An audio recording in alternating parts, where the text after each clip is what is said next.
Assalamualaikum warahmatullahi wabarakatuh. Perkenalkan, nama saya Alvina Maliduta Putri, mahasiswa Politeknik Pembangunan Pertanian Malang, Prodi Penyuluhan Peternakan dan Kesejahteraan Hewan, semester 5. Nah, pada kegiatan kali ini, saya akan memenuhi tugas kelembagaan usaha peternakan, yaitu membuat presentasi mengenai materi bab 3, yaitu koperasi dan kemitraan peternakan.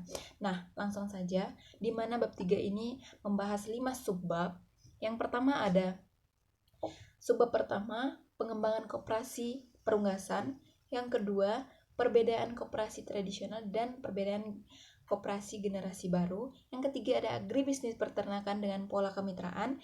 Yang keempat ada kemitraan agribisnis ayam pedaging di Amerika Serikat. Serta yang terakhir yaitu membahas mengenai serba-serbi kemitraan usaha ayam ras. Langsung saja bab pertama, yaitu pengembangan koperasi perunggasan.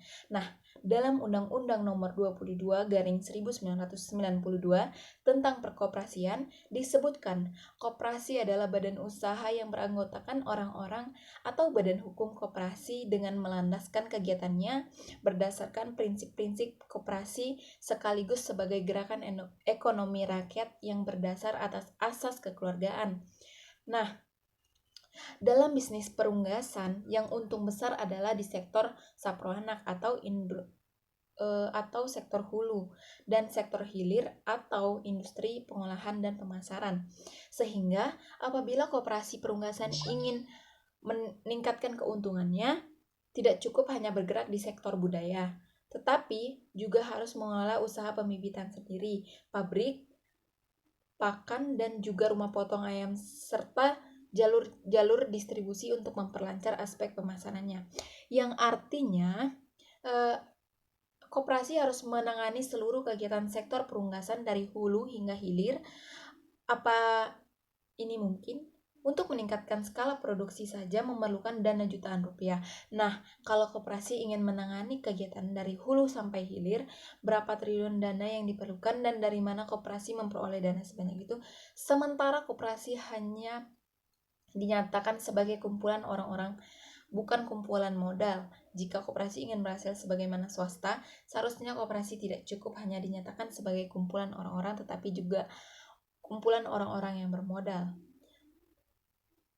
Langsung saja, subbab kedua, yaitu ada perbedaan koperasi tradisional dan koperasi generasi baru.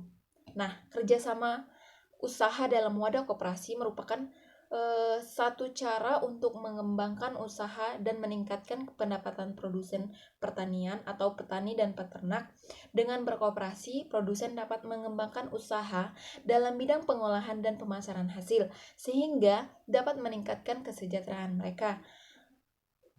Langsung saja ke perbedaannya. Perbedaan koperasi tradisional dan koperasi generasi baru dilihat dari transaksi pemasaran pelanggan. Koperasi tradisional yaitu tidak terbatas, tidak wajib, bebas, tidak terjamin, dan untuk pembayaran awal itu dilihat dari harga pasar. Sementara koperasi generasi baru yaitu pembelian terbatas, kewajiban pengiriman bersifat wajib, identitas produk terjamin, kemudian pembayaran awal yaitu harga kontrak. Nah, kedua dilihat dari distribusi keuntungan per modal. Tingkat hasil usaha koperasi tradisional rendah, sedangkan koperasi generasi baru tinggi. Investasi kembali untuk koperasi tradisional tinggi, sementara untuk koperasi generasi baru rendah. Dilihat dari aspek kewajiban investasi pemilik, koperasi tradisional nilai jualnya tetap, sedangkan koperasi generasi baru nilai jualnya tergantung prospek. Nah, yang terakhir ada hak suara anggota.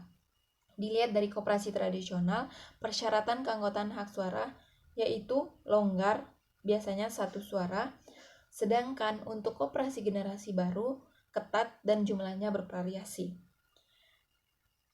Kemudian langsung saja ke bab selanjutnya, yaitu subbab 3.3, yaitu agribisnis peternakan dengan pola kemitraan. Menurut Sukirno, kemunduran peranan sektor pertanian dalam perekonomian disebabkan oleh dua faktor, yaitu perkembangan permintaan yang lambat dan kemajuan teknologi di sektor pertanian yang memungkinkan pertambahan produktivitas yang tinggi. Dalam bidang pertanian, seperti diatur dalam Kementan nomor 940/1997 tentang pedoman kemitraan usaha pertanian, kemitraan usaha pertanian adalah kerjasama usaha antar perusahaan mitra dengan kelompok mitra di bidang usaha pertanian. Sehingga saingan yang semakin ketat antara produsen pertanian di dalam negeri dan di dunia telah berdampak negatif pada kesejahteraan produsen pertanian akibat harga jual produk mereka yang semakin rendah. Salah satu strategi untuk mempertahankan dan meningkatkan kesejahteraan produsen pertanian melalui penguatan daya saing adalah dengan menerapkan manajemen usaha dengan pola kemitraan. Dengan pola kemitraan, paling tidak mitra plasma akan memperoleh manfaat berupa stabilitas pendapatan dan kemudahan akses terhadap modal, sedangkan perusahaan mitra akan memperoleh jaminan kuantitas, kualitas, dan kontinuitas produk yang diolah dan dipasarkan. Langsung saja ke bab selanjutnya, yaitu subbab 3.4, kemitraan agribisnis pedaging di Amerika Serikat. Nah, di mana ini industri ayam pedaging broiler Amerika Serikat merupakan industri perunggasan yang terakhir dikembangkan setelah kalkun, dan ayam broiler saat ini merupakan penghasil daging terbesar melampaui daging sapi. Industri ayam pedaging berkembang menjadi industri pertanian yang paling terintegrasi. Nah, Amerika Serikat merupakan produsen daging ayam terbesar di dunia dengan total produksi tahun 1997 mencapai 14,531 juta ton dan total ekspor 2.130 juta ton. Nah, perjalanan agribisnis ayam pedaging di Indonesia selama ini ternyata serupa dengan sejarah perjalanan agribisnis ayam pedaging Amerika Serikat sejak lebih dari setengah abad yang lalu, seperti yang diuraikan saya tadi. Dimulai dari beternak mandiri skala kecil pada tahun 1960-an, diikuti menjamu peternakan rakyat, perusahaan peternakan besar, dan berdirinya pabrik-pabrik pakan dan pembibitan ayam tahun 1970-an. Nah, terjadinya persaingan tidak sehat antara peternak rakyat dan perusahaan peternakan besar. Dengan belajar dari pengalaman industri ayam pedaging Amerika Serikat, diperoleh pelajaran bahwa sistem kontrak atau kemitraan merupakan alternatif terbaik dalam pengembangan usaha peternakan ayam pedaging. Yang perlu didiskusikan bersama sekarang ini adalah merumuskan kontrak terbaik yang menjamin keuntungan yang memuaskan bagi pihak-pihak yang bermitra, yaitu antara peternak selaku plasma dan perusahaan peternakan selaku intinya. Dan kemudian yang terakhir, subbab 3.5, yaitu membahas serba-serbi kemitraan usaha ayam ras, di mana kemitraan ayam ras di berbagai daerah telah mampu memberikan kesempatan berusaha dari kesempatan bekerja bagi peternak kecil, dan produktivitas peternak pun mengalami peningkatan. Menurut kemitraan yang terbaik adalah di mana plasma menerima risiko kecil karena plasma hanya mendapat keuntungan dari selisih harga budidayanya. Sedangkan inti selain mendapatkan dari selisih harga jual, telah mendapat selisih dari harga sapronak seperti DOC, pakan, dan obat-obatan. Kesepakatan yang dijalankan adalah yang berdasarkan musyawarah bersama, harus ada garansi harga, penjualan jelas, ada bonus bila kinerja melebihi target yang telah ditetapkan.